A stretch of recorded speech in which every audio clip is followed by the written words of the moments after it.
बिस्मिल्लाहिर्रहमानिर्रहीम। अस्सलामुअलैकुम।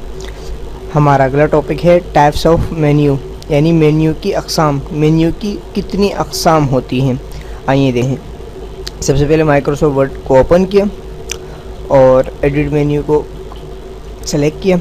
यहाँ हमारे पास मेन्यू की एक वो किस्म होती है, तीन किस्में हैं मेन्यू की, 3 टाइप्स ऑफ मेन्यू। एक डायरेक्ट है जिस पे हम क्लिक करते हैं तो डायरेक्ट, जिस तरह कट कॉपी पेस्ट पे हम क्लिक करते हैं तो डायरेक्ट वर्क परफॉर्म होता है। एक वो जिसके सब ऑप्शन होते हैं, जिस तरह तीर के निशान है, इसके मज़ीद कुछ ऑप्शन है। एक वो जिसको एक्टिव कर ओके करते हैं तो उसका एक डायलॉग बॉक्स या एक नई विंडो खुल जाती है। ये तीन है, इन्हें क्या कहते हैं?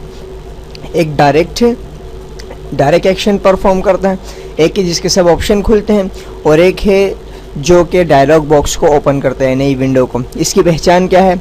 इसकी पहचान है डायरेक्ट एक्शन परफॉर्म करने वाले जो होते हैं वो बिल्कुल क्लियर होते हैं, उन पे कोई भी सब ऑप्शन के निशान नहीं होता, उन पे डॉटेड नहीं होते, जिस तरह ये हो गया। अब ये डॉटेड है, इससे मुराद ये है कि इसकी डायलॉग बॉक्स खुलेंगे, और इसके आगे ये एक छोटा सा निशान है जिससे मुराद ये है कि इसके मज़ीद ऑप्शन भी मौजूद हैं। ये तीन अक़साम है, एक डायरेक्ट, एक सब ऑप्शन और एक डायलॉग बॉक्स। देखें अब इसके आगे नुक्ते हैं, इसको ओपन करेंगे तो देखिए इसका डायलॉग बॉक्स खुल गया।